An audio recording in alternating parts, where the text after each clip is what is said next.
because it's very important to know when to quit. People often say, don't quit, now, as a gambling mindset, you should always know when to quit. Now, unfortunately, with capitalism, you have to be mad enough, even when you've crossed that limit, to be like, just one more thing. Is there funding? Absolutely. But it's project based, it's not direct investment. And that's what studios need. Our current push is to let the judiciary know, hey, this is what IP from extended reality looks like. So if we come and we are in conflict with each other, two different studios, two different peoples, we're not speaking gibberish. I set out to be the best at what I do. I set out to be a pioneer in an industry that is extremely new. And I place myself a burden of responsibility to say whatever we do will be used as a path for other XRs to use within Africa. Walid, karibu sana to the podcast. Thank you for having me. Thank you so much for honoring my invite. I've been following up on Fallohide's story, and you guys are one of the trendsetters in this virtual reality space, mixed reality, augmented reality. This is one of those episodes where I get to know more about the person behind the business and get to know what inspired them, the challenges they went through to get to where they are right now. How has your week been? My week has been quite interesting. Flew in from Lamu earlier this week. Some heritage work we were doing. I really hated flying back to Nairobi because of the cold. It's like 30 degrees in Lamu, and then you're coming to about like 19 degrees in Nairobi. That's just heartbreaking. So catching up on a few things in there. But yeah, my week has been okay. Let's now go to the origin. Growing up, did you think that this is what you'd be doing right now? Not really. I think in primary, in the beginning, I really wanted to become a scientist. I really loved science. And then as I grew older, I kind of gravitated towards the arts. So by the time in secondary school, I kind of knew I'd be here. So like at least by the time in secondary school, I knew where I wanted to be. I knew what I wanted to do. So yeah, I would be wearing a chemistry lab coat if it wasn't for a few things. Yeah. Yeah. So what inspired you now to start Fallohide? I think necessity. In a way, it often feels like the creative industry doesn't have certain structures that then allow one to just be employed. And so for me, it kind of felt like I had to take this by myself and figure it out by myself. And yeah, I mean, like, it's 2018. I'm working about 2-3 jobs. I'm about to finish my diploma. I'm the school president. And I'm thinking, I don't think employment is for me. Like, I'm not able to get what works across. And at the time as a producer, I'm not being given the heftiness of that role, which it would include budgets and the politics of it. So you're not really a producer. And so I said, fine, I think I'll do it myself. I registered my business 2018. Then it actually began in 2019 January. And that became the beginning of a lot of campaign and pushing this new tech to the masses. So yeah. As Fallohide, what do you do?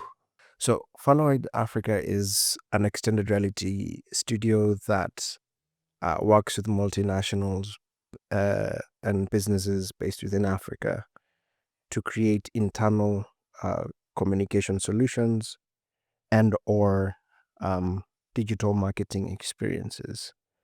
Um, we've been able to work with several governments within Africa.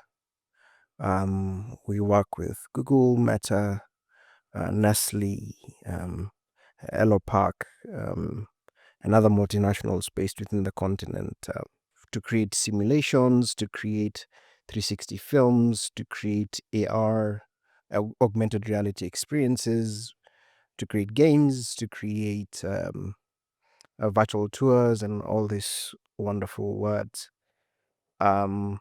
Yeah, so that's what we do on a day-to-day basis.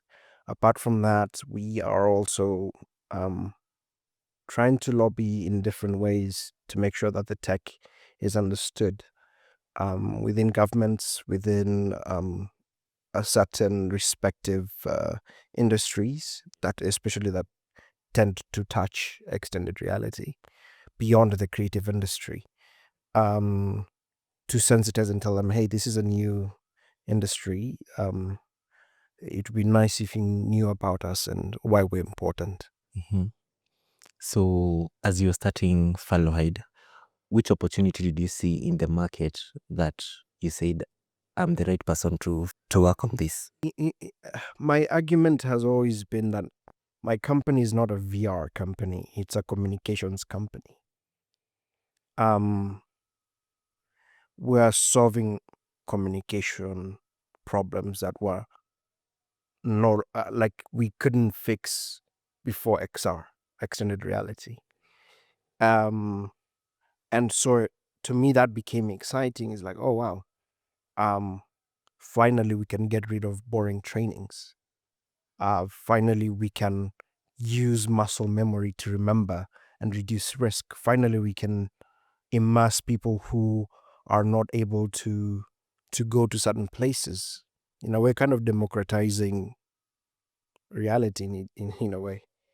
Um, and so to me, it started think. It just hit me hard. It's like, oh wow, we can do this for this company, and we can solve this issue. We can do that for this government and solve that issue. Um, and so yeah, it became this kind of aha moment of like, yeah, I think I can pull this off. Mm. Yeah.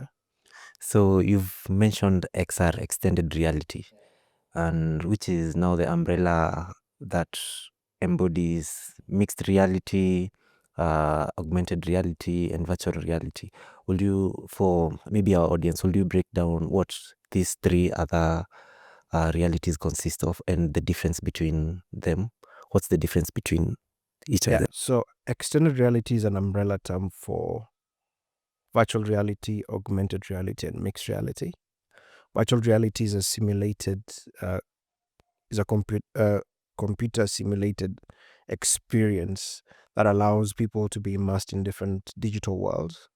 But also, VR can also be recorded footage, what we call 360 video or 360 film. So you can also use specialized cameras to capture footage in VR. Then we have augmented reality, which is superimposing of digital assets to the real world. So you're seeing what you're seeing through your mobile phone. Okay, so virtual reality, of course, you need a VR headset. For augmented reality, you can use your phone, your tablet, or an augmented reality VR headset. Uh, I don't think there are any as of now.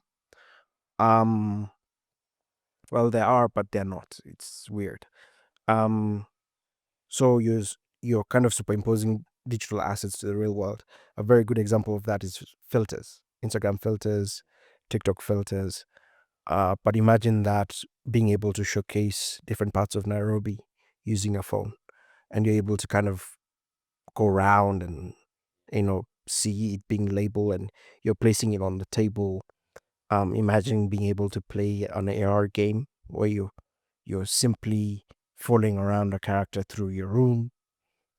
So that's augmented reality. And then lastly, mixed reality is the mixture of the two between virtual reality and augmented reality. A mixed reality headset can allow you to do both virtual reality and, to a certain extent, augmented reality, and can easily shift in between the two. And so eventually, we'll have augmented reality headsets purely, maybe purely VR headsets, and then lastly, mixed reality headsets, which allows you to jump in between the two. Yeah, that's really cool. I'm really curious about the creative process that goes into these immersive experiences. What's the creative process like? Um, with virtual reality, augmented reality, and mixed reality, you'd have to understand your basic software development, especially within the creative industry. So Unity and Unreal Engine. And so you have what we call extended reality developers that can then allow you to, you tell them your dreams and wishes, then they make it happen. So they're able to create these different worlds. Be it that you want to make a game, be it that you want to create a simulation, be it that you want to make a narrative experience. So that's built within that. And then now with 360 video, which is still VR, you're having a 360 filmmakers, which is why I got my start, and that's my background. I'm a filmmaker. Um, that that you have this specialized camera, 360 camera, and you're able to go to these different places. You put the camera somewhere, you go hide, you shoot a few seconds here and there, then you cut. Of course, taking into post production, your typical filmmaking journey between all the way from development to uh, distribution. Um, so that's how ideally we make the stuff that we make. How do you stay inspired in making those? The curiosity of things sometimes, and also the fact that you can solve. In a way, our work is it's very impactful in the way that we do things. Um, Rarely do we find ourselves doing things out of the novelty of it. We often ask ourselves, so what problem are we solving, or how are we enhancing a certain solution? And that gets us excited. One of my favorite, and this was like one of our first projects, one of my favorite projects was that there was a competition in the UK, and it was I think a hospice, both a hospice and a place for uh, those who are disabled who are housed, and they're looking for VR content to kind of help them travel the world. And so we just went to a painter in Nairobi and followed him doing his work, and we sent that to the UK and we were selected. And that to me was very beautiful. That somebody, Wait, yeah, so you went to a painter? yeah, and so we just filmed his process.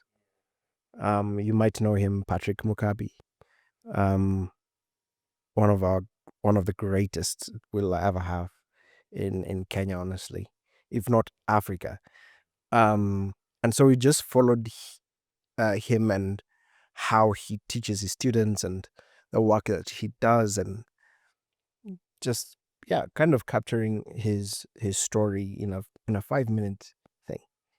And we didn't think much about it until once we were given feedback from this UK um, organization, and that was really magical. That people who are not able to move, or people who are really not doing too great, are able to then travel to Kenya for 5 minutes and be with Patrick Mukapi while he's doing his painting. That's really special. Hey, that's really, really cool. Yeah. I'm curious about the economic opportunities in the extended reality space, especially in regards to Africa. How do you see the space and which economic opportunities are available currently? Anything that can allow one to standardize, solve, and enhance communication. So Africa is one of the largest place. Like when it comes to mining, we are big. We're massive. Be it uranium, be it diamond, be it gold, we're massive on that. And so nobody really ever questions what is the state of these miners. Um, what problems are they going through? So, for instance, one could think it would be interesting if we can create a virtual reality simulation for those who are new to be able to understand what happens within a mine. What are the safety procedures and all of that? Something as simple as that makes you money, but at the same time, you're doing something meaningful. Somebody gets to go back to their family at the end of the day. So, um, looking at um, medicine, we are having. I mean, I'm glad in a place like Kenya, um, the training is really special. It's really good. But one could kind of take um, the time and say, fine, are we able to create certain simulations of certain procedures and surgeries and put it in a VR headset? So if a student would want to get along ahead of class, or those who are having a hard time in learning the theory, one could simply just go to the library, put in a VR headset, and go through this procedure. And it's been tested time and time again that doctors, medicine students have been able to understand better and have better muscle memory using virtual reality than learning in class. Or certain schools don't even have access to cadavers. Or the artificial ones are also very expensive. So what if we could replace? Okay, no, we can't really replace, but what if we could add that layer of? I could easily just go to the library and wear my headset, and I'm able to kind of go through that entire process without having to find a cadaver or um, use artificial one. Maybe it's being used in class and stuff like that. So anything within an industry that allows communication to be enhanced, standardized, and um, democratized in one way or another is where the money is. What industry trends are you seeing in that extended reality space? And as Fallohide, how are you positioning yourself so that you can take advantage of these opportunities, especially right now, since I haven't seen a lot of companies, especially in Africa, working on the extended reality content. So how is Fallohide positioning itself? Right now, we're trying to go towards heritage and narratives. So, in a very big way, we're thinking, what does the future of entertainment look like? How are we able to go to Cape Town, Abuja, Nairobi, Addis Ababa, and have a premiere of 360 film? Or how can we have this beautiful way of capturing heritage in such a massive and uh, kind of exploratory way? Imagine you being a witch doctor in a VR experience. That in itself does two things. It helps kind of preserve what the modern day is eroding, in one way or another. Then number two, it's very entertaining. And then now that can inspire people to then say, fine, um, African stories don't necessarily have to be, um, also, they don't have to be traditional. They don't have to be um, about sadness or about quote unquote empowerment. We can also do silly things. We can, um, being in Nairobi does not make you any less African. Um, and making those stories matter. Also, at the same time, there are certain things that are dying heritage wise in certain tribes within Africa, and we're like, it'd be interesting if we can just capture those moments in VR and have the future generations be like, oh wow, it's like I'm actually there, kind of a thing. So we're gravitating towards now narratives and um, heritage work. I think we basically have a duty to do so. Being one of the pioneers of this technology, um, and we are having certain um, parts of our heritage kind of being eroded or disappearing, it almost feels like we have a duty to do something about that. How can we capture that and immortalize it forever in virtual reality, in augmented reality, in mixed reality, in a way that is meaningful, that is honest, that is beautiful in its own right, and not just take it to the Western market or the Eastern market for ourselves, really.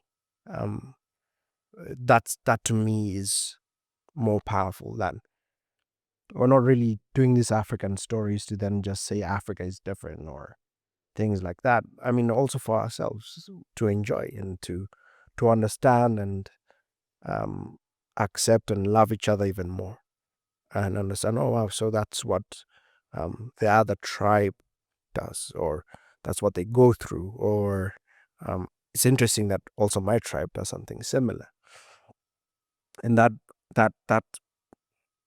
in itself is very interesting. Um, I remember we were showcasing some work that we did in Machakos County about carvings in Lamu County, and it sparked this interesting debate about what is the difference between the Akamba carvings and the Lamu carvings, um, and who learned from who. Of course, that's quite a debate, but in itself, it presented this interesting debate of understanding more about each other. Um, Even a friendly competition ensued of like, okay, fine, put a Kamba in a room, put a Swahili person in a room from Lamu, let them carve something, and we see what happens. And you see that kind of friendly um, interaction, and it's quite honestly hilarious.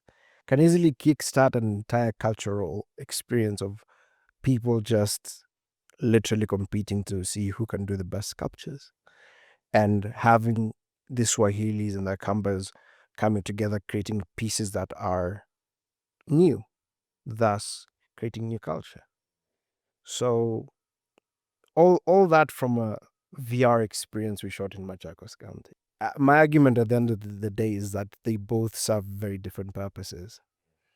I got to spend time with some of the guys who make the DAOs, and some who make the Lamu doors. So for those who might not be aware, um, eh, at the East African coast, and I'm pretty sure also in the Middle East, they have these specialized doors, and also in India, specialized doors that are carved in a very specific way. And each door has a meaning.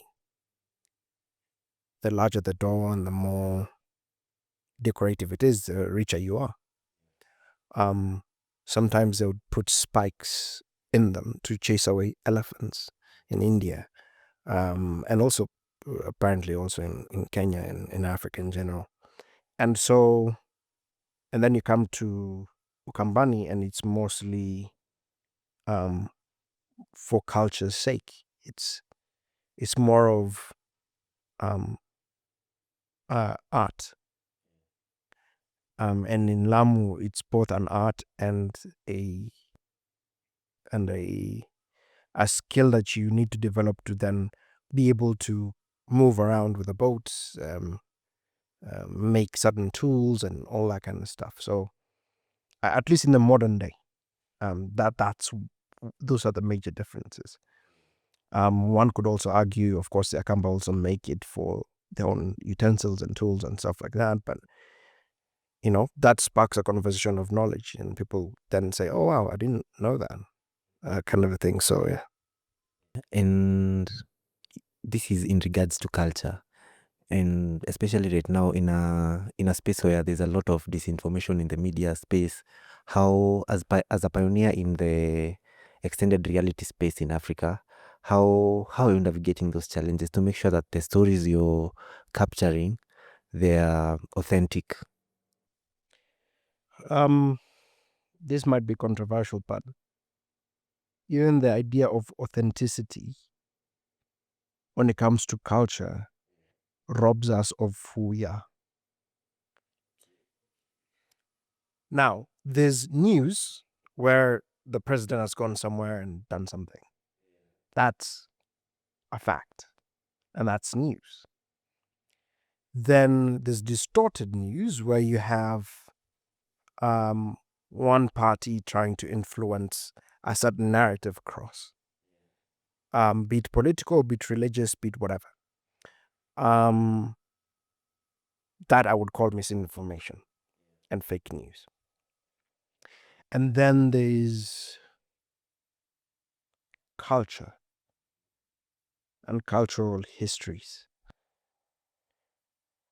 What makes a certain tribesman more authentic than the other?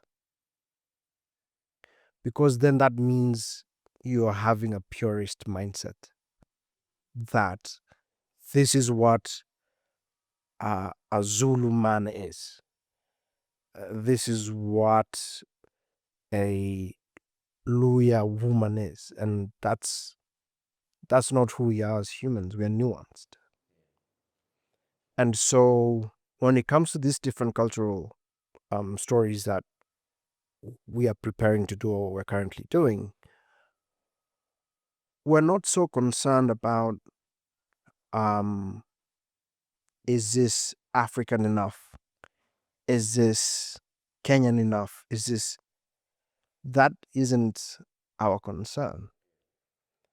We believe that we get a story from a storyteller from that particular region or uh, uh, that local area, and they tell us something interesting, and we say, "Fine, let's do the story with you," and this we will implement it from your perspective, and that perspective matters. I like to use the example of how most African tribes use oral literature to pass down histories. They are not concerned about particulars or was it accurate, because it's kind of like a Chinese whisper. And what I like about oral histories is the fact that it allows different generations to put it in the context that they exist in.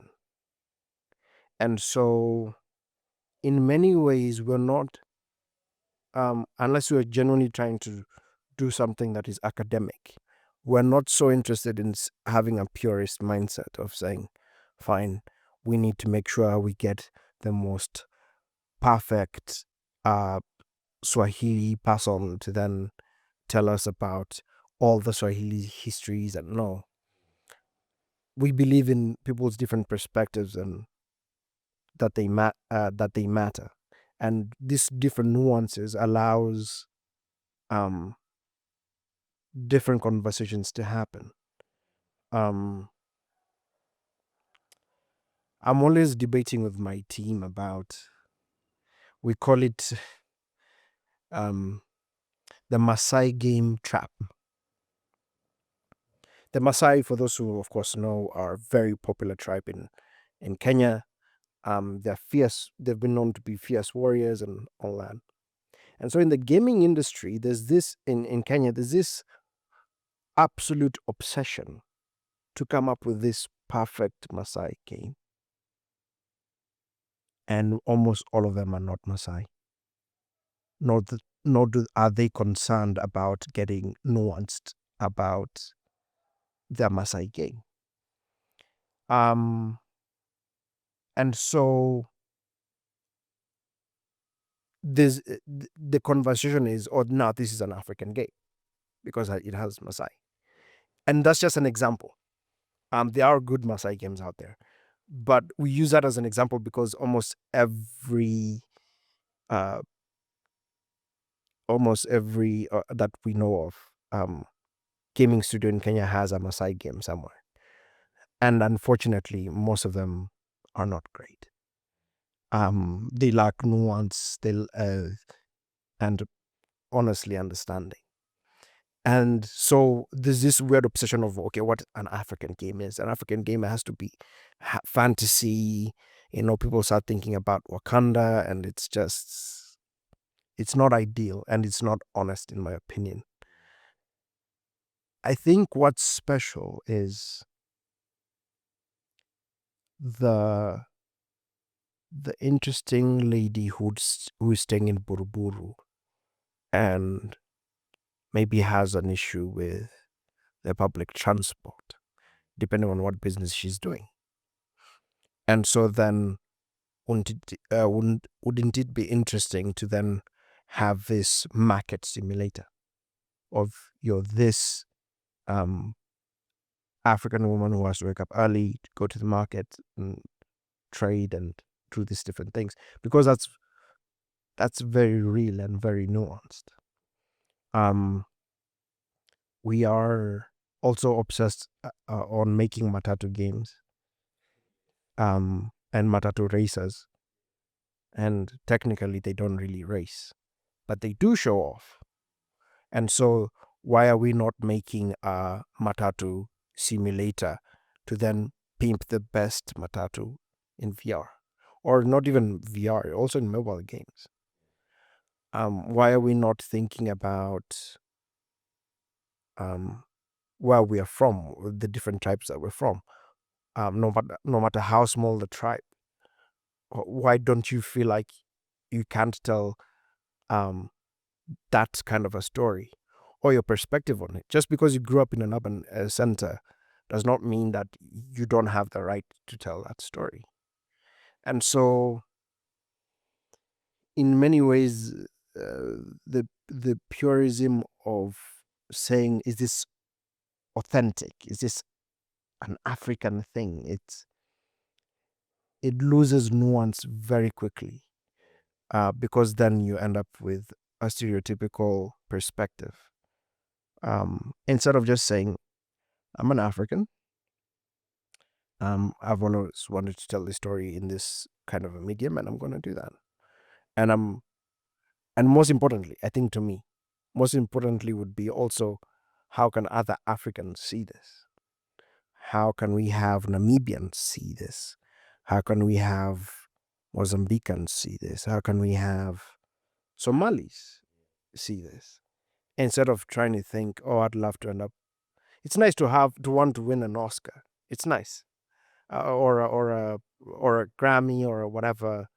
It's always, with the creative industry, it's always a brag that, yeah, my thing went to the UK, it went here, it went there, but I never really see any effort to then say, I want to take this to the global south, where they are more likely to relate with what that kind of story is than anybody else. I'm going to take this to the African market, whether or not we make money, or we'll figure out a way to get it to the masses in a way that's fair and true.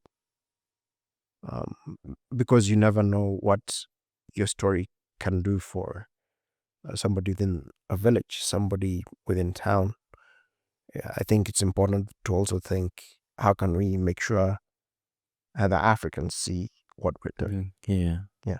So what kind of challenges are you going through as Fallohide to make sure that these stories are, that you get to tell these stories the way you would like to tell them? Yeah. Hmm. There are quite many. Finding skilled labor was an issue. Of course, you'd have to train because there's no schools teaching this. At least here. Um, the understanding. So often people will want to buy the novelty, not the use. We often say no to companies that just want to buy a VR headset and have a simple experience. If we don't get to understand the why, we say no. Because if we start building things out of novelty, then they'll not have a very long shelf life. And once the industry gets mature, people will be like, what were these guys doing? Kind of a thing. It is our pride that every client that we've worked with uses the technology almost on a daily basis. That is one of our greatest brag, that we are not just doing this for fun or for novelty, that they are able to use it on a day-to-day basis. Of course, things are expensive. You're having different VR headset companies not considering Africa market. So you have to buy in Europe, you have to buy in America or in the Middle East. Um, Also, the general knowledge of the technology is also quite an issue. For those who might be aware, you're having these different creators showcasing very scary stuff to people. And so then to the local market, and the reason why we have had better success with multinationals than the local market is that multinationals would often have expatriates who've experienced the technology in a different market and seen it work religiously. And then cut to now a Kenyan who's been in the industry for a long time, primarily maybe just within the East African market. They've never seen anything like that, so they they're not so keen to then want to invest um, in that kind of a solution, at least yet. So often our biggest champions are expatriates who've seen it work in different industries. Um, yeah, I mean, lack of capital. Of course, when I was starting out, why are you gonna ask money to start this business then you have no market research? You have absolutely nothing um, other than the will to do it. So it's tricky to then get the right capital. Is there funding? Absolutely. But it's project based, it's not direct investment. And that's what studios need. Um, studios are often overlooked, especially in Africa, when it comes to investment. Um, Somebody would rather, a billionaire would rather invest in a fintech than in a studio. Um, and we've been lucky to be approached by a couple, but also their priorities are wrong. they It's more of like, ah, we'll throw money at this and see what happens, instead of like um us sharing a vision and saying this is what we'd love to do. um could you help us get towards this direction? But it's more of like, we'll throw money at you and see what happens to you. We refused that kind of investment. We'd rather have somebody who um would come and appreciate what we're doing, um sees if our vision of the future um can be challenged by their understanding, fine, and we negotiate from there and see, okay, fine, this is the path that we want to go, and this is the kind of money that we can make. And apart from the money, for me also, the impact is so important. How are we generally helping people? So yeah, those ideally are the challenges, but of course, like any other thing, you're always going to have these different challenges. Yeah. Yeah. The reason I asked about the challenges is because, especially right now, there's a lot of content about how owning a business now looks like the cool thing to do, but the war stories are not being told. So Jesus Christ, like it's brutal out here. it's really brutal. It's difficult. Yeah. The current economic state of a place like Kenya, for a young person to run a business that is this technical is practically impossible. Dare I say that? Most of our clients are not from Kenya. We get our monies from Southern Africa, Western Africa, Europe, and the Americas. So Canada and the US. Recently, we've broken into the Asian market. So we're now talking India, very soon Saudi Arabia. We're not getting most of our monies from here. We're getting monies outside. And so right now, a VR headset can go $500 from the market, but you've not imported it into Kenya. You've not done all these different things. The tax regime is very unforgiving. You're having also a Kenya that is spending less. You're having this different, like, it's just ultra difficult to just say, fine, okay, I need like 3 million Kenya shillings to start this thing off. Where am I going to get a loan? And even if I do get a loan, when will I make my first paycheck and then do this and then do that? So it's, especially in the creative industry, doing something this technical, it's very expensive. By the time you make your money now, oof. I remember I was starting out a VR company with no equipment. What? I didn't have anything to do VR with. Yeah. I didn't have a laptop powerful enough to do even a software. Okay, now I'm interested in the journey of Fallohide from the duration where maybe you knew this is the right product and this is the market you're going to start operating in. What was your thought process like at that point? Did you first create a minimum viable product that you now said, I'll test it with this? I recently, people have been telling me I'm really good at business, but that's a flat out lie, because like I said, I started this company out of the necessity of I needed to do work. And so then I made massive mistakes. I knew nothing about business. Even as a producer back then, you often think, oh, producing projects is like running a small company. But nobody really tells you the kind of craziness it is. Now, for you to understand the context, you need to understand my journey. I'm a failed high school student, but I did finish high school. I failed. And so then at that time, the Ministry of Education said that if you didn't have, I think, a C plus and below, or is it a C and below, you couldn't go to university. Even, I don't think you could even do a certificate. So that means I was locked out of the education system. So I had to find a school. I found a school. Luckily, my parents paid for the school fees. And so immediately I'm thinking, okay, fine. I can't get your typical job.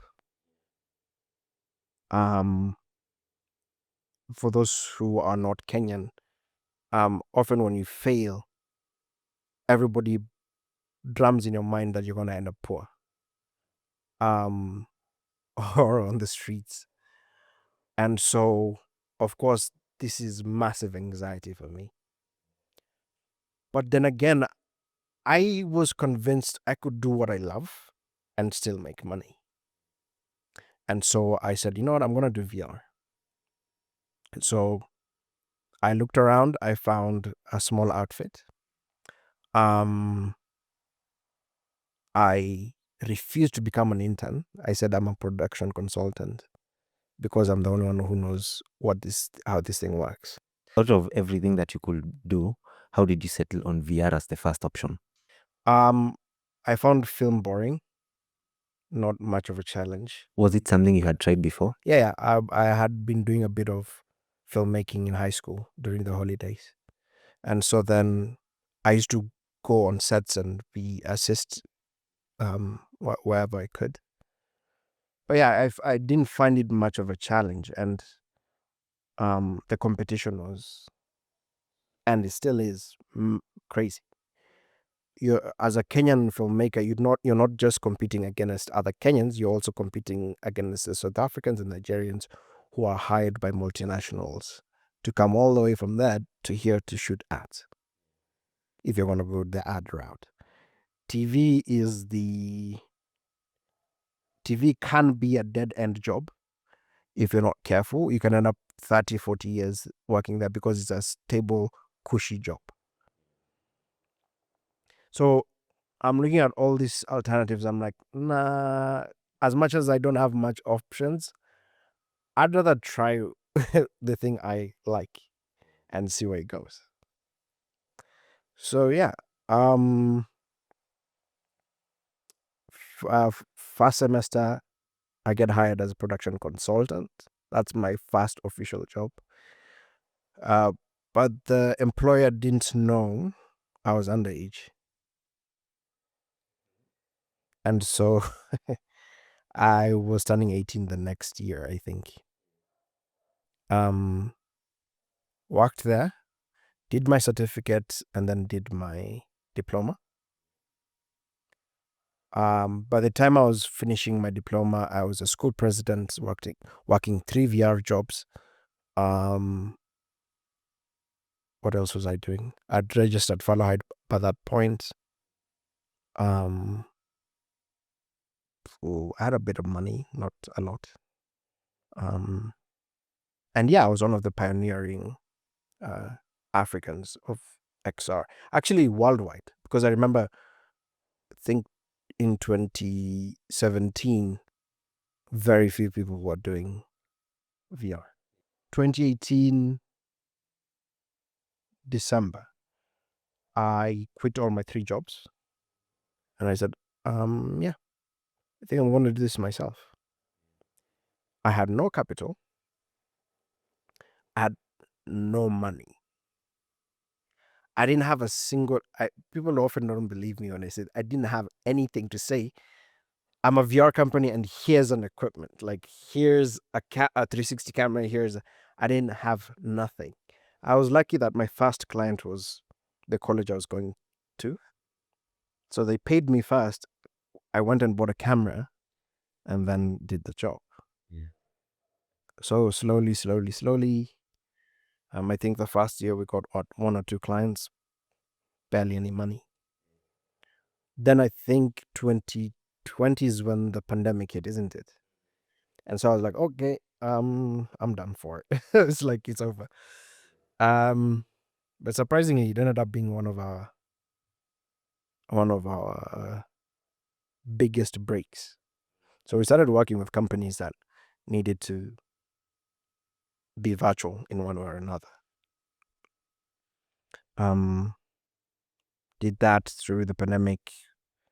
We ended up working with Machakos County. That kind of opened us up to very many interesting companies. My argument was, okay, we'd also applied for. Actually, I should mention this. We were spending so much time applying for funding, as every media company in the beginning does. We never Yeah. got a single shilling ever. What? All our all our proposals never went anywhere. And I used to religiously write proposals that were of value. The argument was always, hey, if you give us this money, not only will we do what you'll ask us to do, but we'll go beyond and do A, B, C, D. Until you kind of realize that um, most of the funding isn't necessarily meant to help your studio grow. I actually ended up asking those who ended up getting some of this funding, like, how did this help you? They're like, it didn't. We don't have much to show beyond getting that money. Fine, you get a bit of publicity, a bit of media coverage, whatever, but it's not life changing. Others have received quite a bit of money and it ended up changing their whole shtick, which is great for them. But yeah, so we started kind of lamenting, is like, what are we doing wrong here? Like, what can we do to get some of this money? We need extra money quickly. And so somebody sat us down and asked, okay, fine, how much are you making commercially? Like you said, this much. And how much are you asking for in funding, or how much are they giving out in funding? We said this much. And then I realized where this was going, and I'm like, oh, wait a minute. The funding that we're asking for is 15% compared to how much we're making on the commercial side. So we're literally chasing pennies. We're spending so much time, you're hiring consultants, you're doing all these different things. Like, why are we not getting funding? Are we not good enough? Then we were like, wait a minute. Our clients are Google, Meta, county governments, working closely with the South African government, the Botswanan government. We are getting we're getting requests from Europe to do work, outsourcing from us, not because that it was cheaper, but rather we were the only ones at that time who have tried certain things. And so, like, okay, so we actually don't need this. Because at that time, the way we had looked at it is because most of the VR outfits were getting a lot of funding. And I'm like, we are missing out. But we realized, wait, we're not. We're fine. So let's focus all our effort back on the commercial.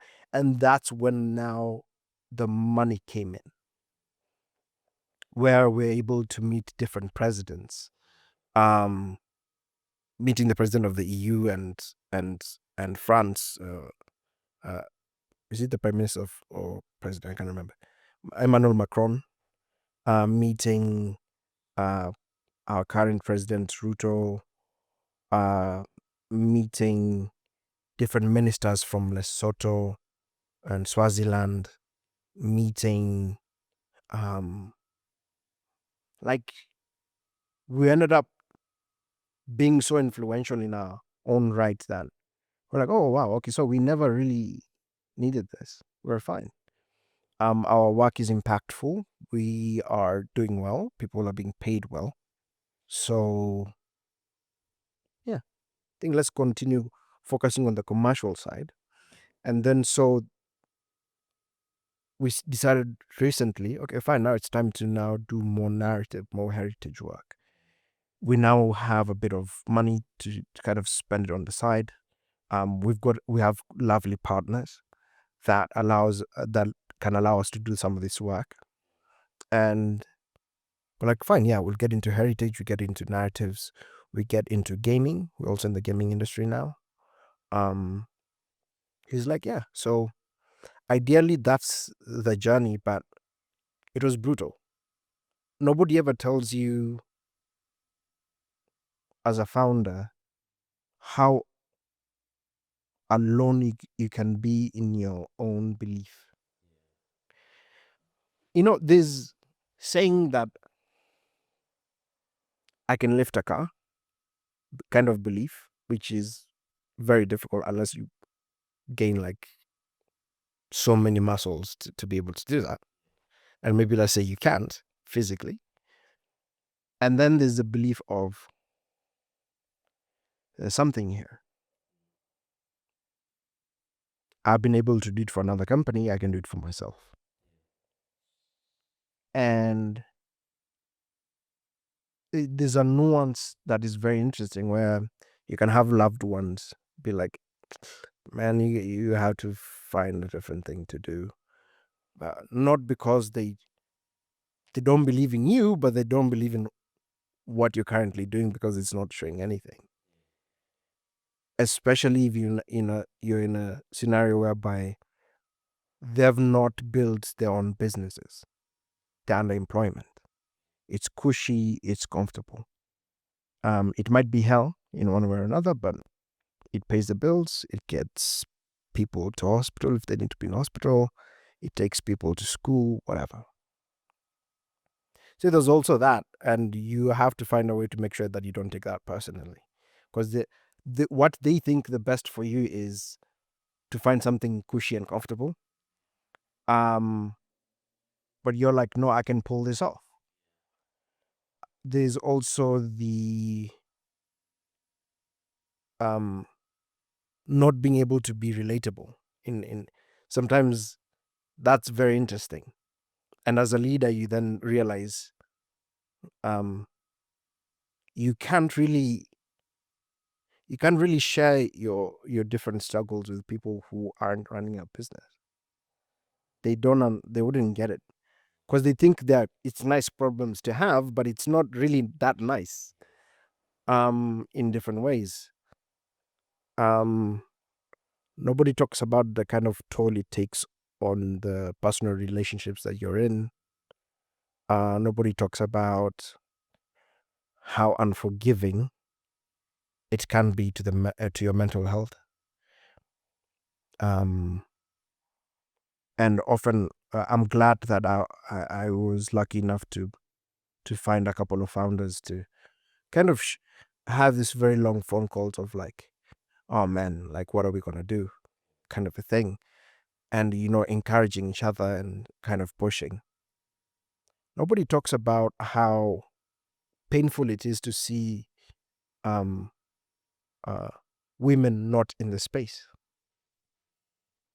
It's very painful because you often sometimes I've met women who want to be founders, but you then tell them what you had to go through, and they're like, it's gonna be way worse for me as a woman in this society. And that's also painful to watch because you see a lot of brilliant women who are very capable. And these are people who I would rally behind any day, anytime. But it's such a risk for them. Um, I've had my own privileges here and there. But I genuinely started this with no money. Um, but for sometimes for women, it's way worse. So all these different things of like now people now, for example, we'll get internship requests and they're like, oh, we know we also have a passport so we can also travel around. It's and I kind of look back. I look back and I'm like, wow. Um, it's interesting how people would love to join a thing once it's like doing really, really well. Um, but not want to be part of that struggle, which is fair. It's fine. Um, nobody wants to struggle. Yeah. So yeah, it's not all a bed of roses. You'll fall out of love with the thing that you're doing until then, from time to time, and then you realize, oh wait, no, the problem isn't the thing that I'm doing. It's just not catching up. I just need to figure out what that magic sauce is. Um, because we do a lot of R&D, and that's our excuse to play with our toys and have fun with it. We have fun, but when we struggle, sometimes we're like, okay, we're kind of falling out of love, but we're just falling out of love with the fact that we're not enjoying it now, because there's maybe, let's say, no money, or we're struggling a bit, or um, the fact that our company is registered in Nairobi, it presents its new challenges, especially with the new tax regime. So, yeah, it's difficult. And so the question often has to be, there are two questions you need to ask yourself. What is the limit? Where am I willing to say? Because it's very important to know when to quit. People often say, don't quit, now. That's a gambling mindset. You should always know when to quit. Now, unfortunately, with capitalism, you have to be mad enough, even when you've crossed that limit, to be like, just one more thing. And most of these billionaires will have all these different stories about that. And it is true, because there's a time where it was like, yeah, I should genuinely stop doing this. I need to go and get money. Those are the stories that are actually they are more than those of the people who gave up. Yeah. Yeah. There are a lot of people who've come up with brilliant ideas, and the only difference between them and those who ended up succeeding is the fact that they couldn't go past certain things. So it could be responsibilities, it could be health issues, it could be genuinely money, where it's like, for real, I need to just go and get money, otherwise I'm going to get kicked out of my house. Blah blah blah. So I think it's important to say, if it gets here, I have to stop. Now, if you choose to go beyond that line, know that those around you will be very unforgiving in one way or another. Especially if you already have a family, or you're having these different responsibilities. It's very good for you to know, this is where it gets here, I have to stop. Then number two is this an infatuation? Is this because I'm privileged enough to realize at a very older age that people don't work in jobs they like. Most people don't work in jobs that they like. And to me, I was like, that's kind of crazy. Why? Why would do? Then I realized, oh, it's not that simple. I'm very privileged to have put my mind set on, like, this has to work, because I love doing it. And so you have to ask yourself, fine, if I fall out of love with this, am I still fine doing it? And what does falling out of love with it look like? I remember constantly throughout my journey, I don't like motivational stuff myself. Uh, I find them very corny, and not helpful, because they often think success is like, you have to do this and you have to do that. No, it's very nuanced. Where are you in in society, and then take it up from there. I thank God I never really read any of those books or attended any of those lectures. I don't believe in any of them. I believe success is, first of all, what you term as success. Success to you could be like, you have a nice house in the village, you sell your corn or your maize, and you earn $100 a month, and you're comfortable. That can be success for you. And then people often think that everybody has to be ambitious. Ambition is a black hole. Because what people don't understand about ambition sometimes is, it's like gambling. You are like, oh, shoot, I've been able to do this. Maybe I can, and then there's also misguided ambition of like, oh, I'd love to own a Bugatti. For what? I've always found that kind of weird. It's like, you want to own a private jet. That's your dream. It's an object. It's it's not anything is special. It's just a plane. You're having billionaires buy those planes because literally that time is that expensive. Like they can afford it. Having people having dreams of, I'd love to buy a Mercedes Benz. The only reason why you're having people having that kind of misguided ambition is because society can then tell them that they're doing good, that they are, cool people, and they can show off. Validation. Exactly. Yeah. But yeah, it's misguided ambition. So ambition is also a black hole of, it can consume you if you're not careful. It can consume your personal life. It can consume, if you're religious, your religious life. It can consume you in a, you're like, I have to like do this and I have to get here. It's not about the money. It's not about the fame, or sometimes it can be, but it can be like, I have to get here in the industry. Yeah. And it can be a black hole. I've fallen into that black hole before. And yeah, so you have to ask yourself, fine, if I fall out of love, what does that look like? Am I able to still push?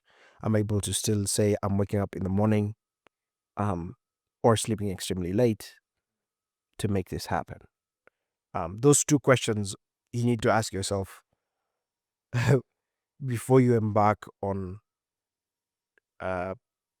starting your own thing. Well, and it's also, that's my thing, right? Like that's how I looked at it.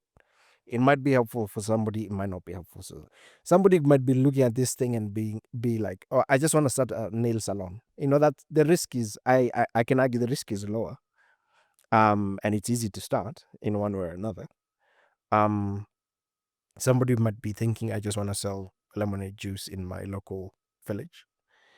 That doesn't need to have ambition and asking yourself all these different questions. No, not really. But I think it's more of, I set out to be the best at what I do. I set out to be a pioneer in an industry that is extremely new. And I place myself a burden of responsibility to say, whatever we do will be used as a path for other XRs to use within Africa, or even within the world, because we're one of the first people to start a VR company. And so that to me became the goal. And now I feel like where we are, we're not the best in the world. But now my concern is no longer that. My concern is, how can we genuinely be impactful with communication? How can we say that we've one of my favorite examples is, we did a simulation for Nestle for safety, and those who experience the VR experience for the safety brief have never been in an accident within the factory. How many people have been able to go home out of this one communication tool? That to me has become very important. And so my ambition as of now is, how can we be this interesting tool in this developing African story? How can we make sure in the markets that we work with, people are able to say whatever they did was of consequence and it was a good consequence? That to me is now the new direction that we are taking. Yeah. Yeah. Hey, there are so many nuggets of wisdom to take from this conversation.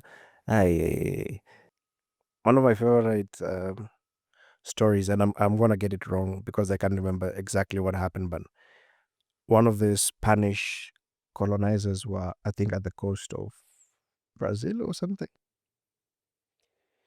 And so that his army doesn't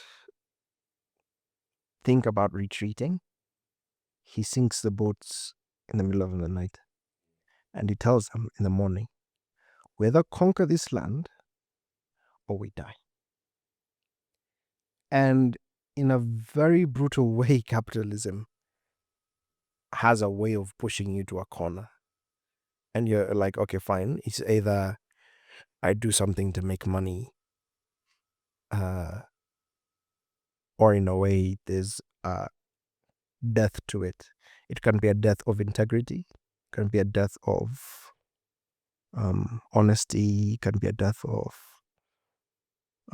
hope, a death of faith, or actual death. So in a way, I was like, yeah, I'm not gonna choose death here. I'm gonna try to figure this out. That's why I always say I'm not really a businessman. I made a lot of mistakes. I got to understand and read people and talk to people who weren't like, success is, this book or this thing, but getting to understand from a nuanced perspective, um, what do I need to do for myself, first of all? What do I need to then do for others? And then realizing that, well, capitalism is not human-centered, it's profit-centered. So then what kind of a business do you want to run? Do you want to be the kind of business that grifts people like every other Kenyan studio? Or do you want to be and say, fine, we'll spend extra money, make sure people get paid, make sure people are comfortable. If somebody's in trouble in a financial whatever, fine, how can we get them out of that situation? If somebody's not able to complete the job and it's an emergency and they really need the money, you're not going to say you didn't finish the job. You're going to help them out. Would be multi-millionaires by now if we went the traditional route. But we've been human-centered, we've been honest, we've been faithful to saying, fine, this is a human-centered company. Whatever we do has to be the best interest for human beings. Yeah. And all living things anyways. Then number 2, profit. I hope that's not going to be part of the thing. So in the challenges you mentioned about funding and how you started off with sourcing for funding, looking for funding opportunities before you now got those commercial opportunities. That's something I personally relate to because I was also going the funding route. And one of my mentors, I had a sit down with him and he told me that you're super fixated on this funding space, but the best source of funding is a paying client. At the time, I didn't understand what he meant because I saw, hey, funding money comes with big budgets. Yeah, but later on is when I was like, yeah, it's really paying clients who are the best source of funding. It's not sustainable. Let's say you get the funding this year that you might not get next year. They might give it to another business. They might give it to your competitor. Yeah. And one of the most interesting stories I have about funding is I was watching this massive funding happening within East Africa. And one of the committee members from Germany was like, I'd love to have a call with you. I'd love to have a call with you. And I was like, okay, fine. I was just curious. And he asks me, why didn't you apply for this funding? I was like, we no longer apply for funding. And we kind of knew you guys wouldn't give it to us either way. And he's like, yeah, you're right. In a way, they like to fund things that are not necessarily direct investments, but more of like project based, which often ends up running the business at a loss. If you genuinely do it. And so he says, listen, I want you to give me work. I want you to employ me to open an office in Germany. And because in Germany, XR companies are charging an arm and a leg, and people are refusing to buy. Um, you seem to carry the most value. Um, I can help you register like a thing here, whatever, whatever. So it went from like being rejected from funding opportunities to the funder asking to work with us. That to me was like one of those things of like, oh, I'm so glad we stopped wasting our time. Listen, I'm not bitter that we never got any funding. Do I feel like some of them we should have gotten? 100%.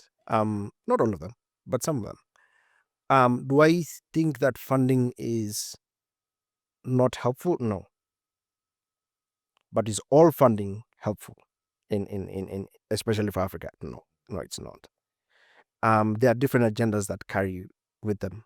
I've seen some of them have themes, especially in the creative industry, have themes, and I'm like, that's not here. Like, why not just have a local curator to give a very specific theme? But of course, they're carrying agendas from the different respective companies, countries, and companies. And it's not just about the Western world, but also the Eastern world. Whatever monies that come from that, they have all their different agendas. Others genuinely fund, and it's genuinely helpful. The takeaway should be, number one, if you're not getting it over and over and over, let it go. Because often what happens is, if you've been funded once, the likelihood that you'll be funded again by a different entity is higher. But if you've never been funded, and the longer as in the longer the businesses has been in existence, the less likely you're likely to get that funding, because you're now growing within the industry. Now, when I say funding, I'm not talking about direct investments. I'm not talking about investors or angel investors, and I'm just talking about general funding. Then number two is, once you get that monies, be honest with it. Otherwise, you spoil for other people. Because there are so many stories of people who have been given funding, they never complete what they need to complete. A report is taken back to wherever it's being taken back to, and they're like, okay, let's never give them money again. And that spoils for other people. Then lastly, number three, you have to find your own, and this is up to you. You have to find your own different way to make sure that it's genuinely impactful.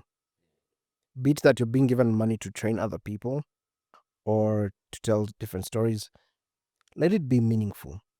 Because, of course, we all know Africa is just like a perfect place for like horrible news, right? Like, there's never, I mean, there's always this thing of like, oh yeah, Africa is poor, Africa is being taken advantage of, poor Africa, poor Africa. If you're in a position to just say, hey, you know what, fine, we'll do what you're going to do, but we insist on on this specific part. We stopped shooting stories in the slum,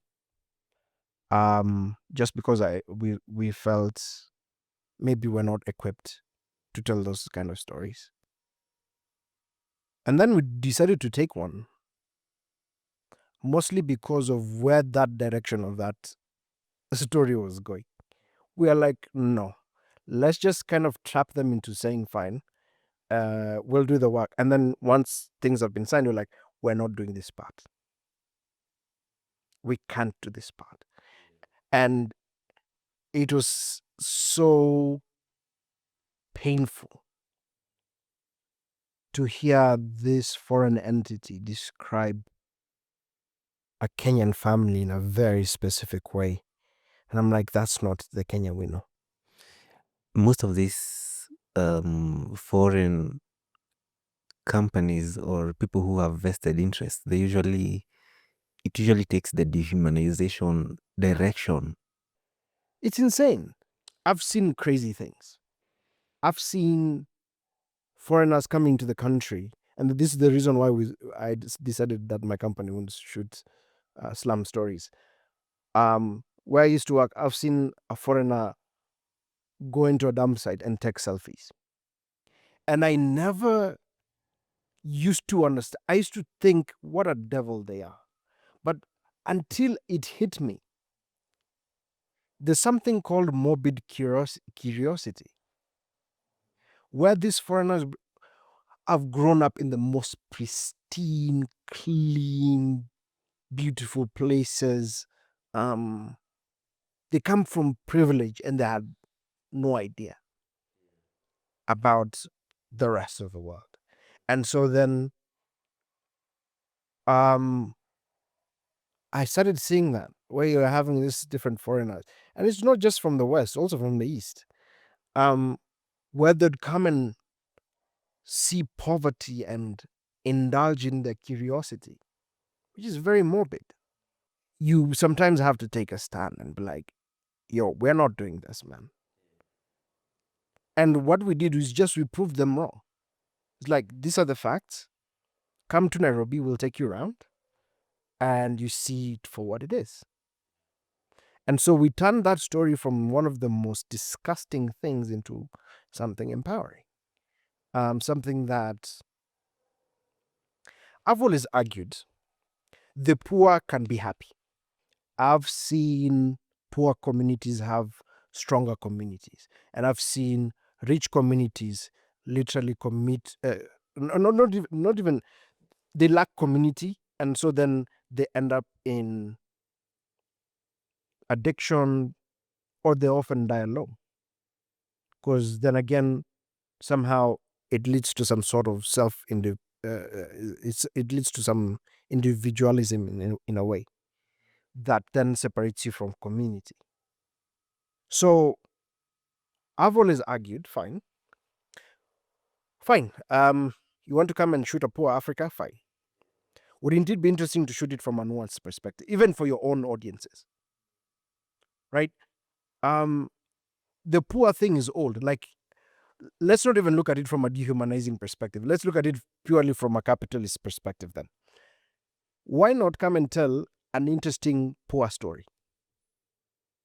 of how one of the stories I'm not gonna say where and who, but one of the stories I've always wanted to tell was there's a certain NGO within Africa.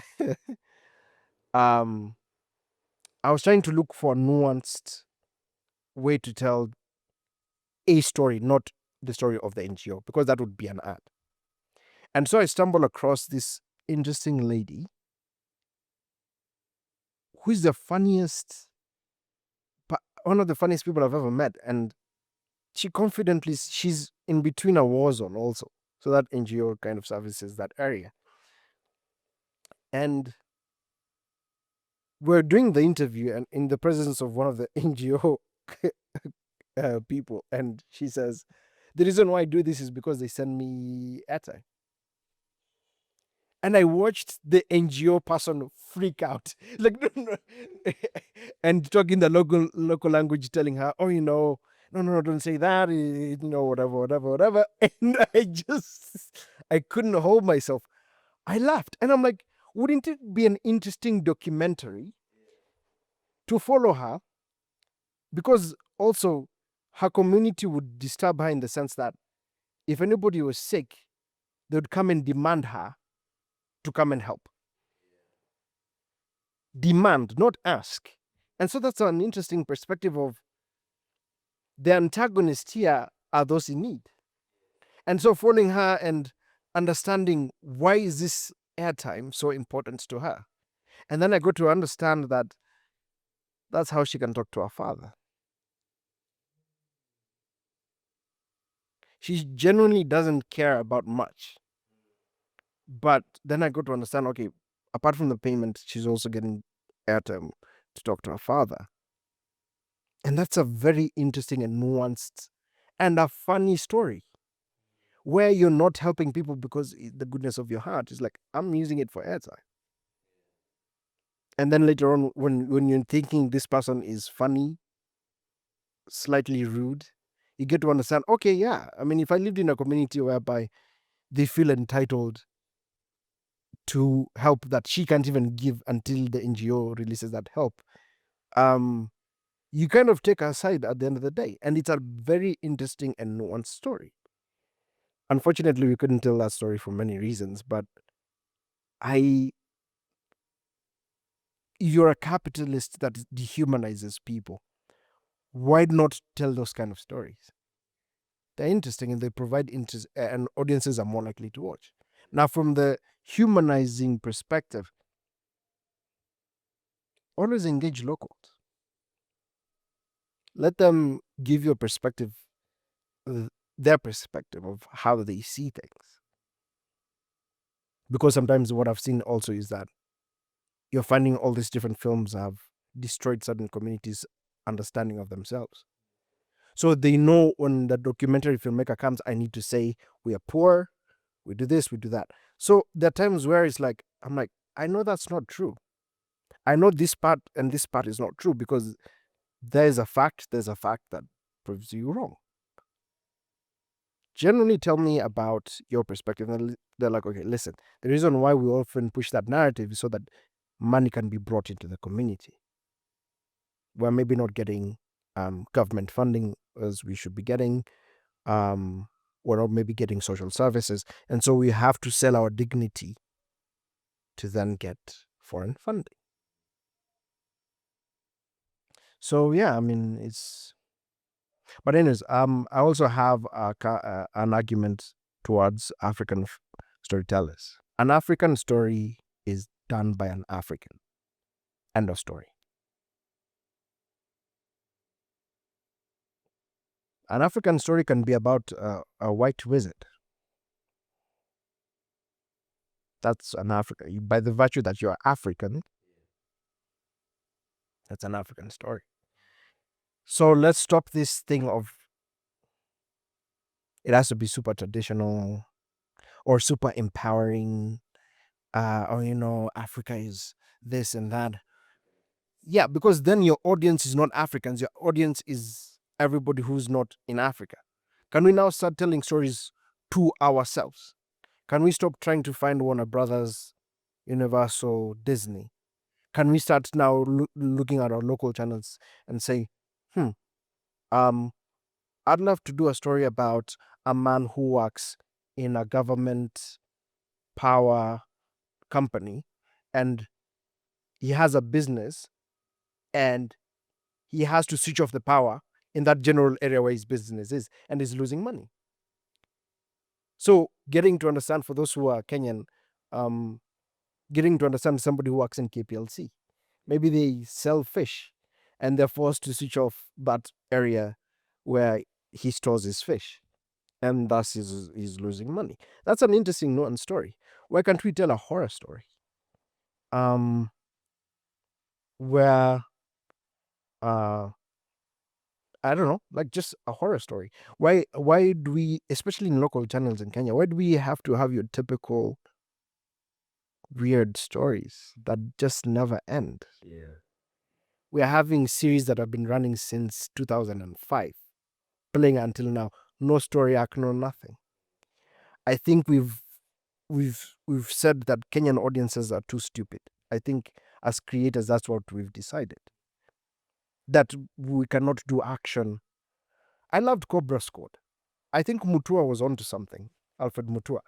Cobra Squad was really genuinely interesting, and it was one of the shows that, as a young Kenyan, I really appreciated because there was also a story arc. It had these cameos from celebrities, and it didn't try to be too Western or too Eastern. It tried to be itself. Um, some law enforcement were like, oh, certain parts were actually very relatable, and that's very special. Um, we don't do, in a way, creators, we are failing ourselves by saying, let's try to find a Western market, let's try to find an Eastern market. Why are we not telling stories to other Africans? Yeah. It's a whole opportunity. It's easier to sell to your neighbor than somebody who's across the sea. Because what if you can't cross the sea? What happens to you? There's so much to unpack from that. As we were discussing about challenges, you mentioned about limitations of things like equipment and trainings, especially in the extended reality space. So, what do you think are the measures that should be taken by stakeholders to make sure that this growing sector is well equipped for the next generation? Oof. It's a tricky one because I could just say the cliche, oh, please, multinational companies, make Africa your market. They're not going to do that. I could say it'd be nice if Africans made their own equipment, but you see, you're having this massive company spend so much money on R&D. I mean, by the time you catch up, it wouldn't make any sense. I, I've always had a theory that if we banded together as creatives, in a large regional area within Africa, if not the entire continent, and just approach these multinationals and say we are more than 1 million studios asking you to do ABCD, they would listen. I've one of the ways we used to do business development was, even when we were completely broke, we would send emails and say, hey, we're going to help you solve this problem. Reach to us if you want to. And they would reach out. They'd be like, that's interesting. Okay. Because you're not begging, you're not really saying, oh, I can give you this if you give me money. No, it's more of like, we can help you fix this, by the way. And we've had incredible luck with that. We're not pretending. We're being honest. We're like, okay, fine. If you don't want to, it's fine. We're not going to relentlessly send you emails or calls or whatever. If you don't see it, it's fine. We've been able to even write to different companies and say, hey, we want that. We are a studio based in Africa. We have partner studios in each sector of the African continent. Would like to have that piece of equipment for free. And they ask us, okay, so what do you want to do with it? Like, we want to test it out. They're like, okay. And they give it to us. Adobe was giving out discounts like crazy during the pandemic. So if you canceled your subscription, they would beg you. They're like, okay, fine, let's do $30 a year for the next 2 years, and then after the pandemic, we'll review. What's stopping from African studios saying, fine, let's form us some sort of consortium and saying, we're not going to use Adobe until Adobe listens to what we have to say. And we say we want an African subscription model. And also the governments can also come in and say, listen, yes, listen to these guys, what they're saying. And then number 2, you have to pay local taxes. We're willing to waive those local taxes if you're able to bring the costs low, or we'll take a small amount of taxes if you then make this subscription low. They will listen.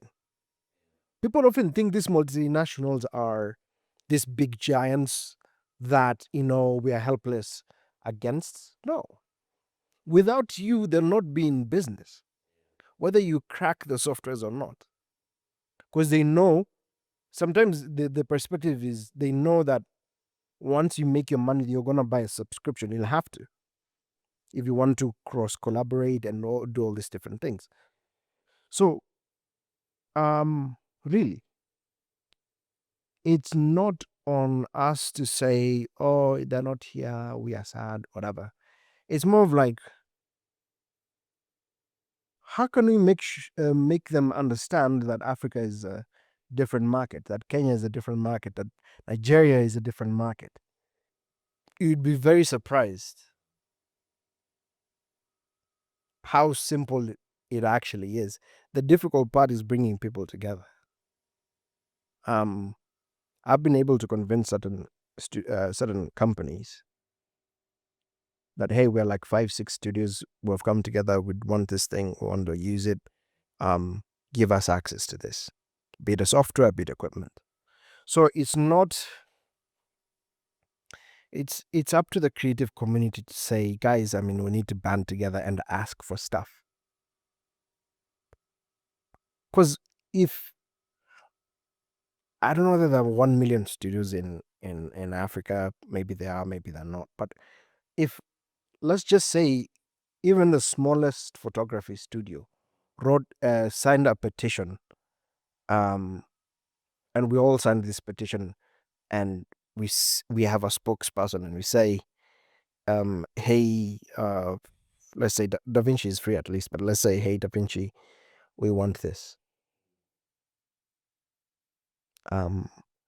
We are businesses, so we're willing to also pay. Um, um, we want a representative from your company to also head Africa. Somebody we can talk to, we are willing to share our R&D work with you to market. We are willing for you to use our image to market and how we're using your software. But come and help us do A, B, C, D. They will listen. And those who don't, their competitors will quickly run and listen. So that's the only way to. From our conversation today, I'm curious to know, what does policies look like in the VR space? How does that? They're non-existent. What we are trying to do is trying to potentially engage the judiciary first and tell them, hey, extended reality is a different sort of IP, intellectual property. So if we're coming to the copyright tribunal or to the whatever, please know what this is. So that if I say that person stole my VR software, we're not talking gibberish. That's what we have in mind. Next is the executive is quite easy because we're already doing work with county governments even here. And so then talking to MPs and saying, hey, we went to constituency through the county and we did this. It'd be interesting if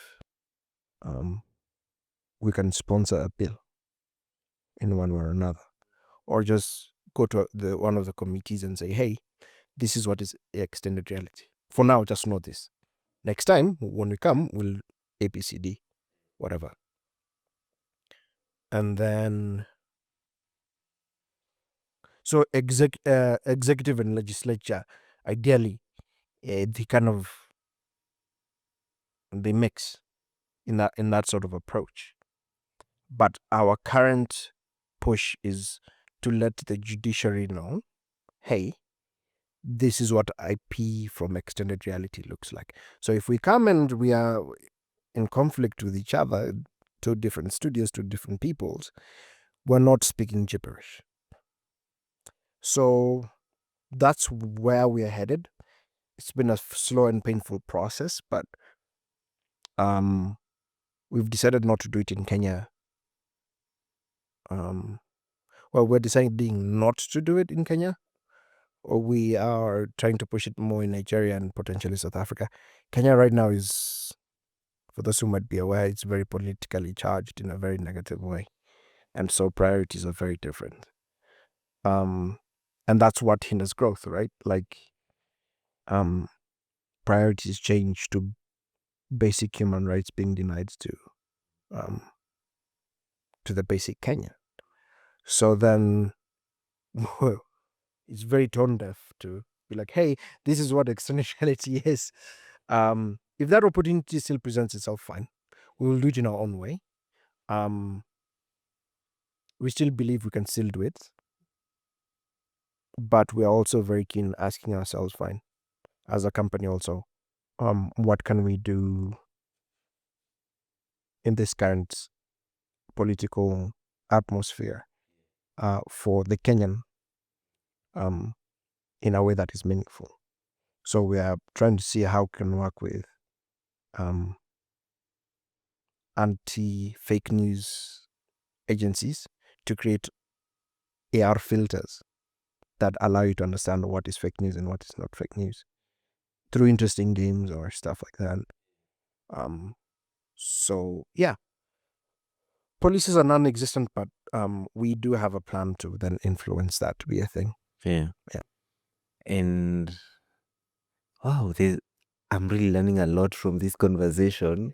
Hey, and that's why I really started this podcast. It's for me to get to understand the journey behind different entrepreneurs, different founders, what keeps them going, understanding different spaces and how they work. Things I've just been curious about, and I think most of the people in the audience might also be interested in.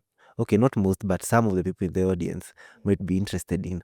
So my last question, as we're winding down, my last question will be, what do you think the extended reality space, especially in Africa, will look like in the next 10 years? How do you think it will have evolved, and how will companies adopt to these changes? Is it really a tech podcast if we don't mention AI? So AI is gonna be it's gonna really improve extended reality in both a concerning and in a good way.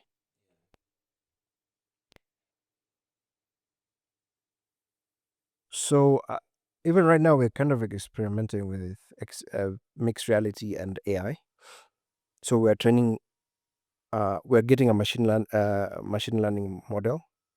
We train it on our own data, and then we're testing how can an AI help somebody learn and tailor make their learning experience in VR. So if you're talking about a training simulation, um, the AI will continuously change the scenario within the simulation so that you can, it's not about you're in this factory and this is the only thing that happens, but something might happen. So for example, maybe the test could be how to use a fire extinguisher.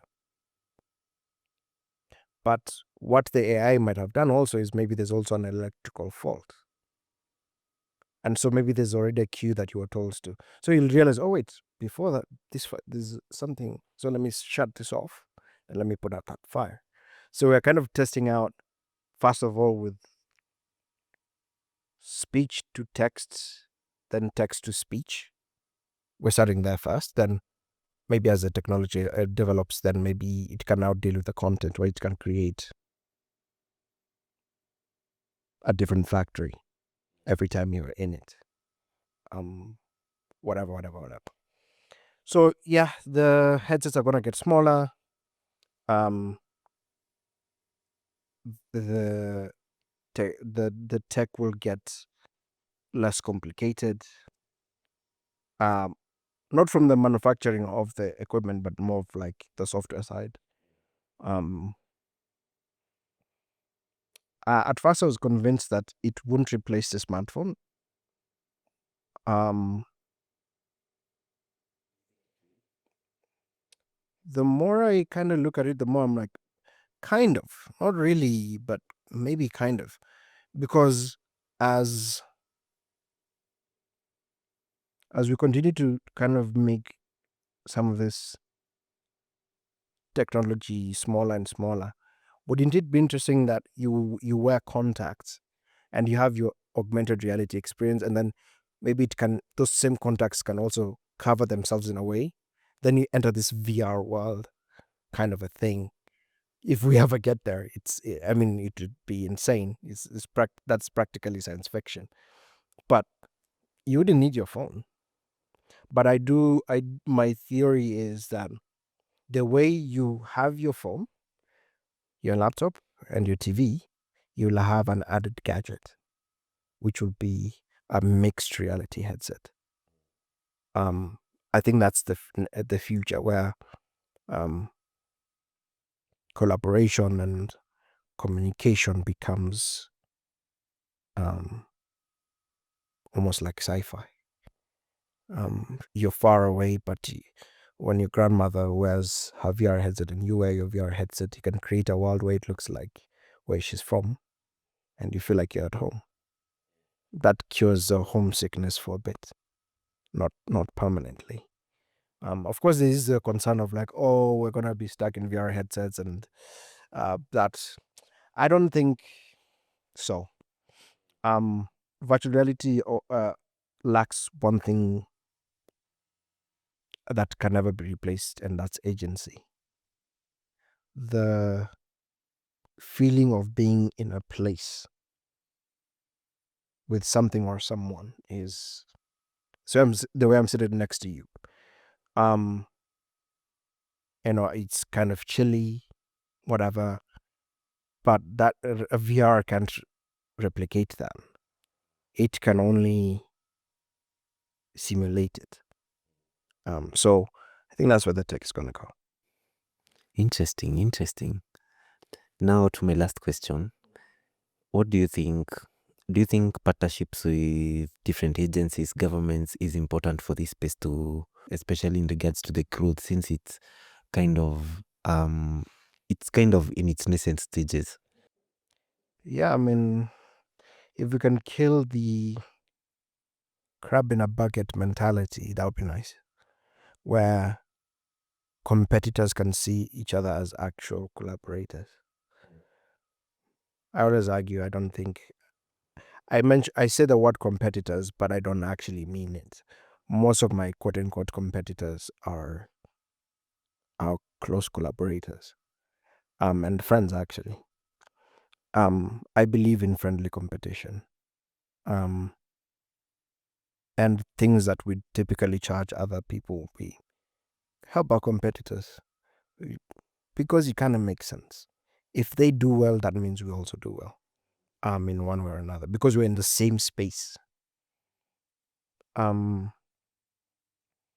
So the more we look at each other as we can help each other, and my business doesn't need to be a secret because I can make my money quietly, the more likely we are to band together and ask for stuff.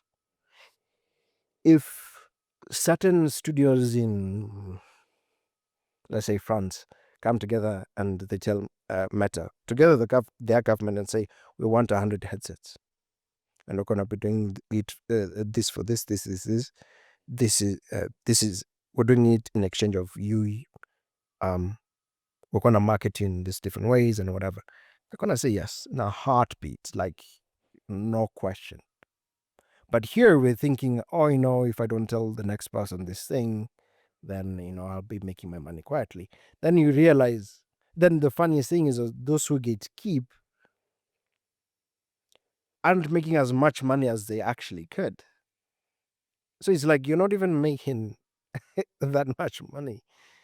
If we came together, we could standardize things and we could all be richer for it. So it needs to start with the industry, how we view each other, how we work together. Then once that happens, it's easy to then involve government and say, hey, we are here. We need you to give us also a voice.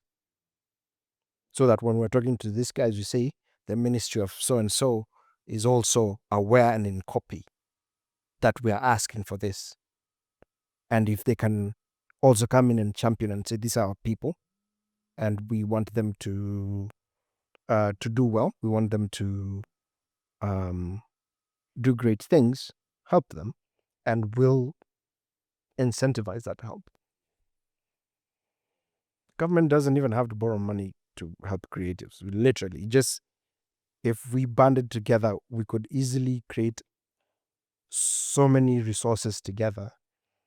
For example, wouldn't it be interesting if the filming community was so tight-knit and so big that we tell Canon we want 100 C100s.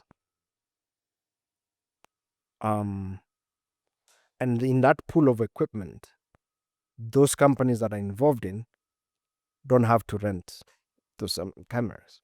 So at least when it comes to production costs, they've gone a bit low, and the creative industry is richer for it. Things like that. So that's what needs to happen. It needs to start with the industry, that people come together. We ask ourselves, what is the thing that we need? How can we produce? How can we make our production cost less? How can we make sure that we're giving value to our clients? And once we have those discussions and we're in agreement, we then start making noise to say, hey, we are here. We make this kind of money per year, so that means we buy a lot from you. Why can't you help us do A, B, C, D? Otherwise, if you don't, so and so has promised us this much, or we're going to go to your competitor, and they're willing to listen to us, and will religiously not use your stuff. So, yeah, I think that's how that can happen. Yeah, I know I had said this was my last question, but this is now my last question.